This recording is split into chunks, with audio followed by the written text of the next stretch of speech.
This spectacle was 7 years, $40 million in the making, and boy did it show. You know, it's interesting, 4 years ago we got a sample of Chinese synchronicity on a jaw-dropping scale. Tonight it was all about British intelligence, erudition, their cultural contributions from this island nation over the centuries here. Danny Boyle, who won an Oscar for Slumdog Millionaire, who brought the world Train Spotting, and 28 days later, this may be his crowning achievement. It began with a lush island of villages, transformed by a bit of Kenneth Branagh-read Shakespeare and Industrial Revolution. Rivers of molten steel form rings, Olympic rings, that rise and spark in the London night.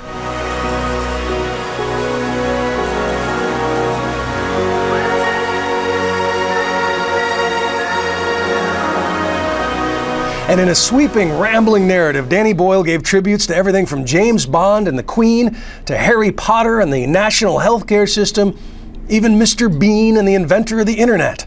People try to put us to down, talking about my generation, just because we get around. And then, hours after the history lesson began, the former British colony known as America entered, powerful and beaming, and watched as the moving cauldron sculpture was lit by young athletes nominated by British medalists past, legends literally passing the torch to a new generation.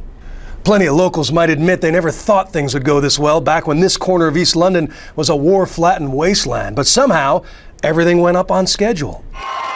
Still, in typical British fashion, just when they started to feel good about things, something embarrassing would happen. Not enough security guards, wrong Korean flag at a soccer game. And then there is the fury over the so-called ZIL lanes. It's tough for the world to get around in a city laid out in the Middle Ages, so the IOC insisted London reserve special lanes for dignitaries. The world-famous cabbies are furious at the gridlock, and touching down at Heathrow, hello London, it was reasonable to expect total mayhem. We're known worldwide as the best taxi drivers in the world, and unfortunately won't be able to use the lane, so it's going to be very testing sort of thing, you know. I say we take it. If we get pulled over, you can tell them I'm Michael Phelps or something. Yeah, you was late for one of your trials. I had to get there quick. Yeah, I'll expense it.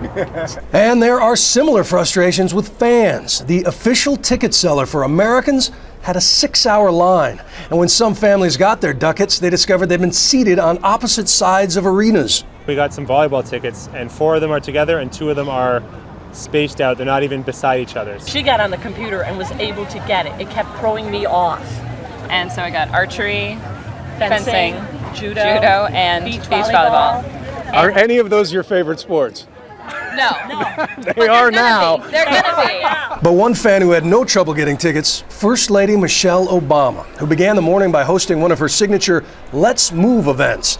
She's hoping the exploits of Team USA will inspire a generation of dangerously obese kids to get off the couch. It's amazing to think that those athletes that we're going to be cheering for the next couple weeks, they started out running around in the yard. That's right. That's the point. Now you are trying to change the habits of a generation, so it's going to take a while to see how well you do. It's going to take a little while, and a lot of it has to do with the fact that it's tough for kids to get the kind of exercise. You know, if you don't live in a community where there's, athletic facilities or free parks or safe places to play, it's up to us as a community to change that paradigm. What would your Olympic event be? If you were an athlete, if you could have your fantasy, what would you play? You know, all right, complete fantasy, I would be a gymnast, but come on, 5'11" with legs, no. I tried when I was younger, but I love gymnastics. I was in awe of what those women could do, and men as well, the strength, it combined everything, dance and strength and acrobatics, but that's really a fantasy. Now, if we get to something that's a little more realistic, maybe it would be track. Okay. You know, I'd like to think I was fast. Mid-distance sprinter? Sprinter. Okay. Sprinter. You saw me. I saw it. It was. If it's too longer than that, and then I'm huffing and puffing, so I think I should stick with the sprints. And finally, Missy Franklin, a great swimmer, is from Aurora, Colorado. She's swimming with a heavy heart, obviously. Yeah, absolutely. What are your thoughts a week after what happened in that theater?